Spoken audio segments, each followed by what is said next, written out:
You are waiting for a miracle. But the miracle has already been placed within you. You stand at the edge of life with a wish in your heart, hoping that some unseen hand will deliver wealth into your lap. You look to the sky, to the lottery, to the future, and you say, if I win, everything changes. But I tell you now, with the full authority of law, you have already won. You were born with the one thing that matters most, the ability to think with purpose, backed by faith, and acted upon with decision. That power, if rightly directed, will build a fortune greater than chance could ever provide. But it will not be handed to the drifter. It will not reward the idle. It comes only to the man who first earns himself. What is wealth if it is gained without the wisdom to keep it? What is fortune if it arrives faster than your mind can grow? The world has seen many who gained great riches and lost them, because they never developed the discipline to manage them, nor the strength to withstand them. To give a weak man wealth is not a blessing, it is a curse. You think you are waiting for a financial windfall, but life is waiting on you. It is testing you now, not in public, but in silence, in your private habits, in your decisions, in how you rise each day and how you hold yourself when no one claps. Life does not reward potential, it rewards preparation. And if you are not preparing, you are not waiting, you are wasting. The riches you seek are already within reach, but they cannot be held by hands that tremble with indecision. They cannot be carried by a man who bends to fear, who listens to the wrong voices, who abandons his aim at the first sign of discomfort. The treasure is real, but it is not found in tickets or gambling. It is found in the labor of building yourself. Every great fortune is preceded by a season of fire. Before life gives a man gold, it places him in the furnace. It strips away his laziness. It tests his faith. It demands his focus. It teaches him how to rise with no applause, how to endure without comfort, how to serve without reward. If you are in that season now, rejoice. It means life is preparing to trust you. But if you do not listen, if you do not hear this with the urgency of a man who has run out of time, then the treasure will not be taken from you. It will simply pass you by. Not because you were not worthy, but because you were not awake. Because you still chased chance instead of building character. Because you wanted the prize, but not the price. You do not need luck. You do not need a winning number. You need a chief aim so definite, so commanding, that it sets your whole life into motion. You need to decide that from this moment on, your wealth will be built, not begged for. That your fortune will be earned, not wished. That your legacy will be constructed in silence before it is admired in public. This moment, right now, is your turning point. Not because I say so, but because you finally see it. Because something inside you remembers what you were created for. Because you're done waiting. Because the man you are becoming refuses to delay any longer. And because in truth you have already begun. So now, listen, not with casual interest, not with half attention, but with the full weight of your soul. For these are not merely words. This is the voice of your awakening. Most men chase the illusion of sudden fortune. They wait for a number to be called, for a miracle to arrive, for a door to open without effort. They believe that the answer to their suffering lies in a windfall, inheriting a fortune, winning a lottery, stumbling into riches. But I tell you now, this is the grand deception, and it has ruined more men than it has helped. Sudden riches destroy the unprepared mind. Wealth, when acquired without effort, produces confusion, not clarity. It does not build confidence. It exposes immaturity. The man who did not earn his gold does not know how to keep it, how to grow it, or how to use it with wisdom. He believes he has found success, but in truth he has entered a new prison. The truth is plain. The man who did not build his wealth has no internal machinery to sustain it.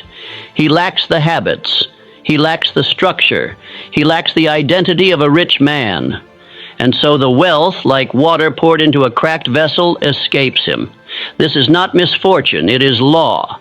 A law as precise as gravity and as final as death.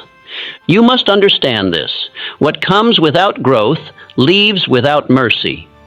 The universe does not reward the lazy with lasting reward. The man who shortcuts the process forfeits the prize. Wealth is not only a thing to be received, it is a responsibility to be carried. And if you have not grown strong enough to bear it, it will break you. There is no joy in riches that arrive without meaning. I have seen men win fortunes, and within months lose them, and lose themselves in the process. They gained money, but they lost purpose. They gained things, but they lost peace. The riches made them comfortable, but also cowardly. Without the struggle that forges greatness, the gold became a burden. Let me tell you the truth that cannot be avoided. True riches are a byproduct of the man you become through service. Wealth is not the beginning, it is the result. It is not the seed, it is the fruit. And to wish for the fruit without cultivating the soil, without planting the seed, without tending the tree, is to live in a fantasy. Say this now with authority. I do not wish for riches. I build the capacity to hold them.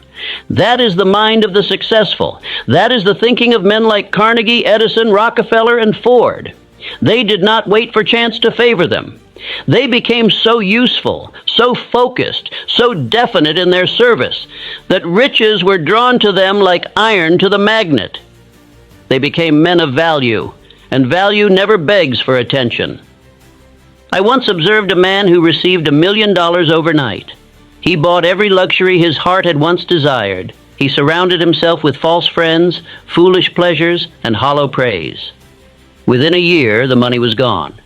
Worse than that, he was gone. His confidence, his clarity, his direction vanished. What remained was a man more miserable than before.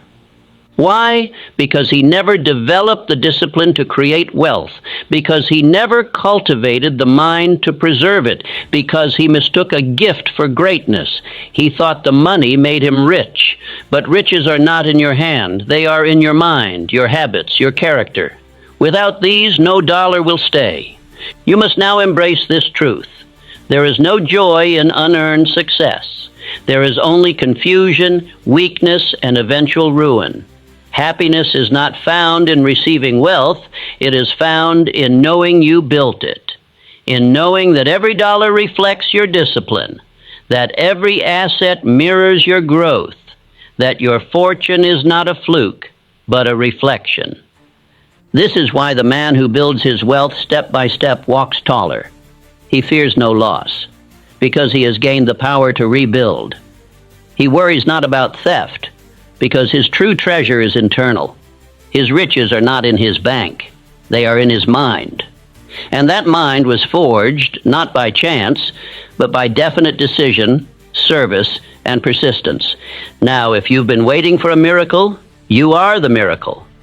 If you've been hoping for a break, you must now become unbreakable.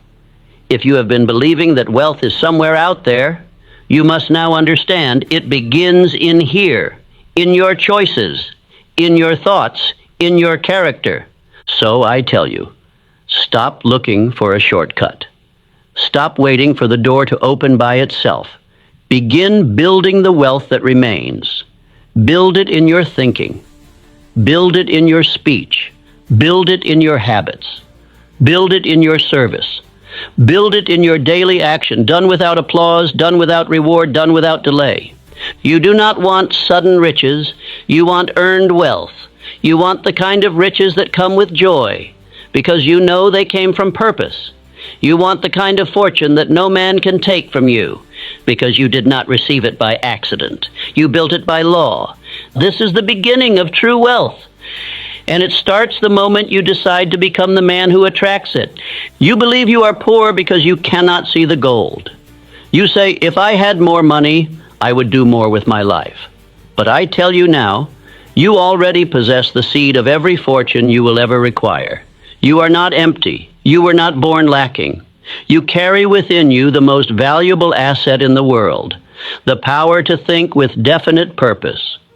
Men spend their lives chasing visible riches, coins, notes, property, praise, but the real treasure is invisible.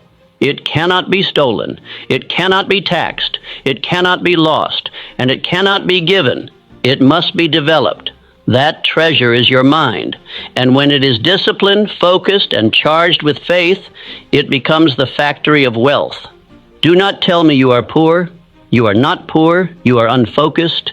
You are not empty. You are unawakened. The gold you desire exists in the form of thought. And once that thought is held with intensity, it begins to clothe itself in reality.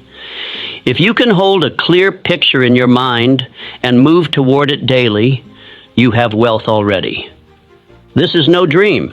This is the operation of spiritual law. Infinite intelligence does not deliver riches to the man who waits, but to the man who creates, first in thought, then in speech, then in daily decision. And the man who commits to this law cannot fail, because he becomes wealth long before he holds wealth. Say this now with power. Everything I need is within me now. Say it again, not as poetry, but as power. You are not missing anything. The same faculties that built Carnegie's fortune, that launched Edison's inventions, that drove Ford's factories, exist in you.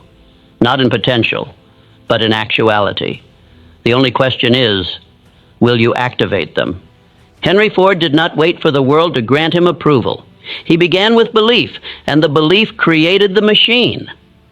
Before the Model T existed in metal, it existed in Ford's imagination. Before he turned a wheel, he turned his mind toward the image he would not release. And through definite thought backed by faith, the unseen became visible. This is how all riches begin, not in the marketplace, but in the mental palace, not in your environment, but in your consciousness. Your income is a reflection of your thought, and until your thought becomes definite, your results will remain average or worse.